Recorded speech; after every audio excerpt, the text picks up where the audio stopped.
या मेळाव्याच्या माध्यमातून तुम्हाला आयुष्याला पोषक ठरेल, तुमच्या संसाराला फुलवेल असाच सहचारिणी तुम्हाला आयुष्याचा जोडीदार म्हणून लाभो. पालकांच्याही इच्छा पूर्ण होतील आणि समाजालाही दिशा धोरणं मिळतील अशा पद्धतीचा संसार या मेळाव्याच्या माध्यमातून फुलणारे संसार जोडल्या जाऊ, ही एक मनीषा अपेक्षा या मेळाव्याच्या निमित्ताने व्यक्त करते. सुरुवातीचे भाषण मी ऐकली नाही किंवा माहिती नाही, परंतु येतच असताना आमचे मार्गदर्शक ज्येष्ठ बंधू आदरणीय पवारसाहेब, कामाजी पवारसाहेबांनी जी एक बोलून दाखवली या ठिकाणी की लग्न झाली पाहिजे, सामुदायिक विवाह देखील आपण केले पाहिजे. आणि दिगंबर कदम सरांनी जे सांगितलं की आम्ही सातत्याने तसा प्रयत्न करतोय आणि ती इच्छा प्रत्येकाचीच आहे, अशा पद्धतीचे जर पुढे येत असतील तर मराठा समाज दानी समाज म्हणून सगळीकडे प्रसिद्ध आहे. तर त्याच्यात दातृत्वाला कुणीही मागे येणार नाही, हे समाजाचं चांगलं काम आहे. याच्यात कायम आम्हीही या सगळ्या कार्यक्रमात सोबत राहू, कारण अत्यंत स्तुत्य आणि गरजेचा उपक्रम आहे. म्हणजे माझ्याकडे माझा लग्नाचा आत्ता उल्लेख केला, गरज नसताना सुद्धा म्हणजे माझी तर लग्नात माझ्या आणि आता खासदार साहेब आहेत, तेव्हा खासदार नव्हते, परंतु एक चांगलं व्यक्तिमत्व म्हणून इकडे हेमंत पाटील होते आणि मी राजश्री, तिकडेही माझ्या आईवडिलांची एकुलती एक होती, तुम्हाला सगळ्यांनाच माहिती आहे. वडील सगळं घरदार सगळ्या चांगलं असताना सुद्धा हट्ट होता. खेडेकर साहेबांनी डोक्यात विचारांची पेरणी केलेली होती. लग्न मेळाव्यातच करायचं हे डोक्यात इतकं पक्कं होतं आणि फक्त मेळाव्यातच लग्न करायचं नाही, तर बऱ्याच अटी शर्ती होत्या. आणि या अटी शर्तीला साजेसा नवरा शोधत आम्ही मराठवाड्यापर्यंत आलो. मराठवाड्यातला नवरदेव विदर्भापर्यंत गेला आणि आमचं लग्न जमलं. बाकीच्या अटी शर्ती मंजूर केल्यानंतर सासूबाई आणि माझे वडील या सगळ्यांनी एकच सांगितलं की आम्ही तुमचं बाकी सगळंच ऐकलं आहे.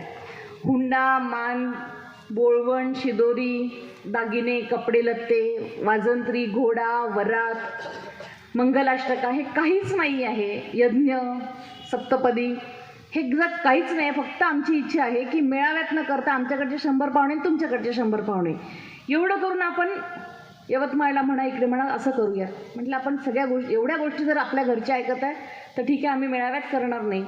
परंतु मग एवढ्या सगळ्या गोष्टी टाळून माझं लग्न झालं आणि काहीच न करता झालेले लग्न यावर्षी 25 वर्ष पूर्ण होतील. रौप्य महोत्सवी वर्षात आम्ही पदार्पण करताना अत्यंत सुखाने, समाधानाने, समाजाच्या आशीर्वादाने, तुम्हा सगळ्यांच्या आशीर्वादाने आम्ही एक एक यशाची पायरी चढत आज इथपर्यंत आलेलं आहे. आणि मला वाटतं कधीही मागितलं नाही, आमची झोळी फाटून जाईल इतकं जनतेने, परमेश्वराने, या समाजाने आम्हाला भरभरून दिलेलं आहे.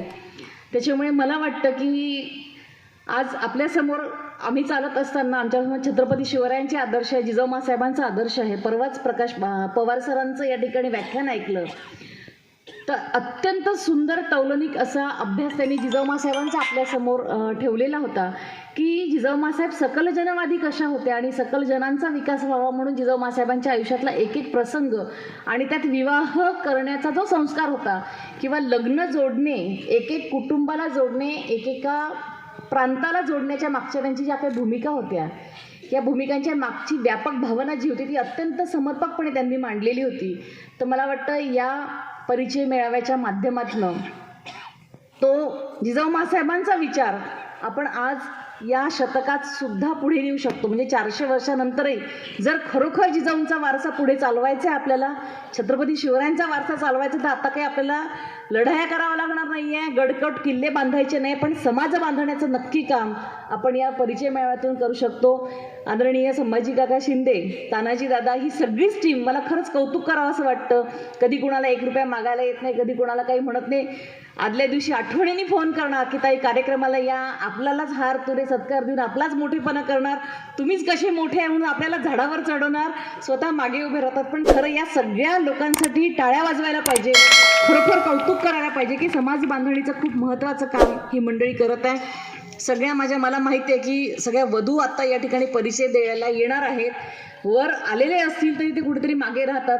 पवारसाहेब म्हणजे अजूनही ती संपलेली नाही आहे आपल्या समाजाची मानसिकता की मुलांनी अजूनही परिचय द्यायचा. शोकांतिका अशी आहे की मुलांना मुली मिळत नाही, बरोबर आहे की नाही देवराय सर, की मुलांना अजूनही मुली मिळत नाही. अजूनही आम्ही आता नवरदेव मोर्चे काढायला लागलेले आहे कलेक्टर ऑफिसवर की मुली द्या, नवरदेवाचे लग्न जमत नाही. आणि मग मेळाव्यात अजूनही मुलं घेत नाही. ग्रामीण भागातल्या मुलांची शोकांतिका आहे. मग मुलं गेले कुठे?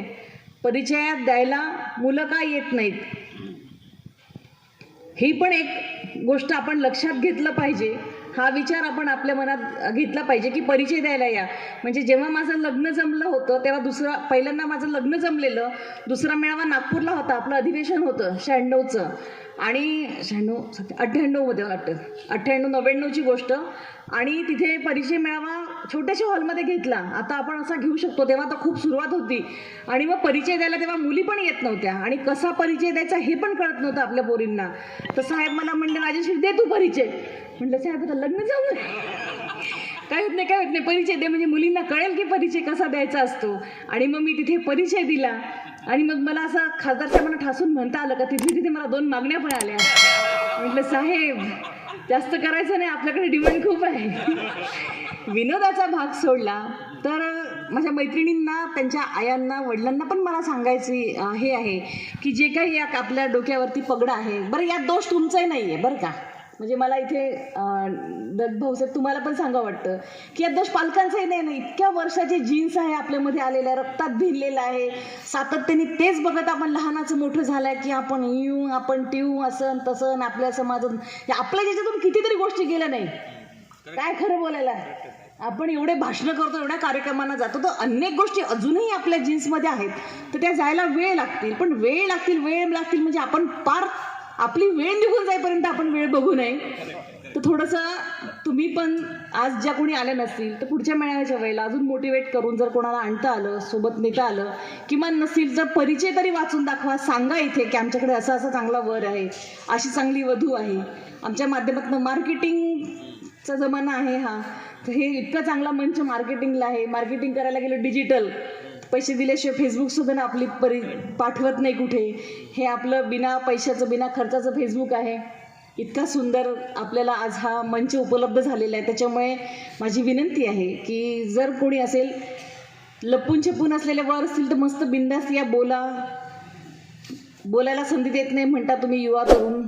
इथे तुम्हाला संधी मिळते आहे, तरुणींना संधी मिळते आहे. चांगल्या पद्धतीने तुम्ही व्यक्त व्हा मैत्रिणींनो, बोला, तुमच्या मनातल्या भावना व्यक्त करा. निश्चित तुमच्या आयुष्याला खूप चांगली मदत करणारा, सांभाळून घेणारा जोडीदार आणि तुमच्याही भावांनो आयुष्याला दिशा देणारी, तुम्हाला आधार देणारी, एक चांगली शिवपार्वतीचं ज्याला जोडपं दाम्पत्य म्हणतो, असं एक चांगलं दाम्पत्य निश्चितच या मेळाव्याच्या माध्यमातून पुढे येईल अशी मी अपेक्षा व्यक्त करते. आम्ही सगळे सोबत आहोत, सगळे सोबतीनं हे एक चांगलं शिवधनुष्य जे या मंडळींनी उचललं आहे त्याला हातभार देण्याच्या कामी सोबत आहोत. एवढंच या ठिकाणी मी सांगू इच्छिते.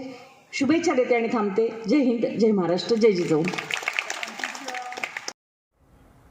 मनोरंजनाचं प्रबोधन, करमणुकीचं उद्बोधन, बातमी अचूक, माहिती बिनचूक. पाहत रहा राजमुद्रा न्यूज लाईव्ह.